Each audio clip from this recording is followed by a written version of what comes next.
What a good week for Coventry. They won 2-1 against Leicester. They won 2-1 last night against Millwall. We mapped this out. We looked at it. There's the 2-week gap. You're coming back with double home games. You need 4 points. 6 points would be lovely. Coventry have taken 6 points. They move on to 58. They've got an 8-point gap over Ipswich. They've got a 9-point gap over Middlesbrough. But Borough have to go to Stoke tonight. And I'm sure Coventry fans will agree, each and every game you tick off and there's a tangible gap of, let's be frank about it, 4 points or more.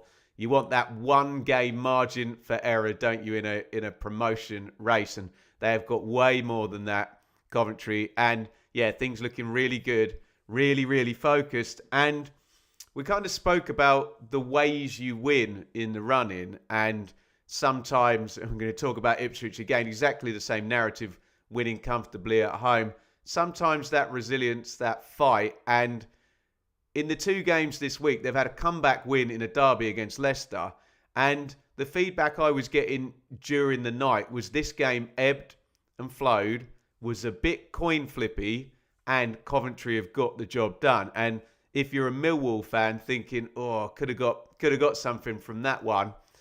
Unfortunately, ultimately, if we look back and Coventry do go up and Millwall do or don't go up, maybe we can look at this type of game and say teams that ultimately get promoted in these really tight games head to head, okay, yes, Cov have home advantage, but you just have to win. Just win. Get the job done. We can look at the stats. We can look at the ebb and flow. It is about just ticking off the muscle memory of winning, winning, winning. And back to back for Coventry is a great reset, isn't it, in this 20-game season after what was a poor run through December and early into the new year. Romain SA, of course, he scored because he used to play for Millwall, didn't he? What a goal by Ivanovic, by the way. An absolute beaut there. I think Frank Lampard, he'd been proud of that one, wouldn't he? Even called that one a beautiful cushion volley for the equaliser. But this is the difference now, even from a few weeks ago when we did the Birmingham game for Coventry. Just the options, isn't it? And Haji Wright came off the bench to score at the weekend, so he can start this one. And, you know, in the course of the game, I mean, 8 minutes before Haji Wright's winning goal, you get a treble sub for Coventry where they bring in Torp, Thomas Asante and Sakamoto. And this is a club that we were saying, what was it? Just it must have been week 1 of January when they played Birmingham. I think it was the second game of the year, wasn't it, of 26? But, there's not a lot there on the bench with injuries and availability. And now you get a couple of players back in Thomas Asante and Torp. You bring in Yang, you bring in SA, and that still left Ellis Sims to come off the bench on 81 minutes. So they're playing this very nicely, Coventry,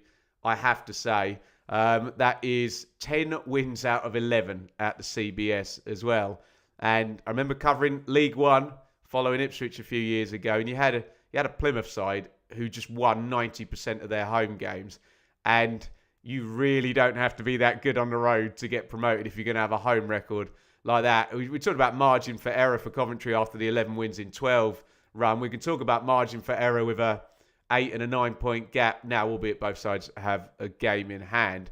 But just constantly winning at home. And if you're gonna notch up, I mean, how many points do Coventry have at home at the moment? If you're gonna notch up 50 points, say, for example, at home, Coventry have already got 35 with 9 games to play.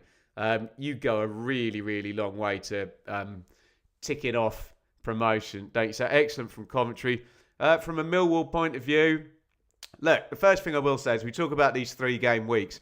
It's very, very hard when you have to go back-to-back away games. And obviously Millwall have gone to Watford and won already this round, haven't they? But it was obviously just a little bit too much with the second away game, and with Coventry being what they are and having what they had in those last 10 minutes to go ahead and win the game. First loss since Christmas, and they've played difficult teams, haven't they? Millwall have played Ipswich and Southampton, and didn't lose, and clean sheets, and both parachute teams there. And Watford were the hot hand and on a long undefeated streak. So I suppose to spin the positive from a Millwall point of view, they're right in it and they're ticking off some hard games, aren't they? That's Coventry done for the season, isn't it? And I see, they've done Watford twice as well. So still plenty to be positive about. And what I will say, they have... I was going to say they always bounce back, but they did have back-to-back defeats at one point, didn't they, Millwall? But we have had a 5-game undefeated streak, a 4-game undefeated streak, and a 5-game undefeated streak since October.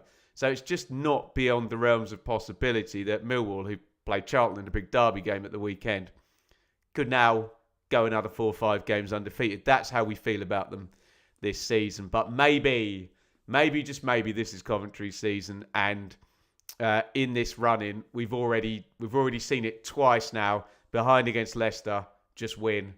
Close game against Millwall, clock ticking down, just win, get the job done. Maybe this is just Coventry's time and the rest of the league might have to accept that. But Millwall have got plenty left in their story this season for sure. 2-1 Cov.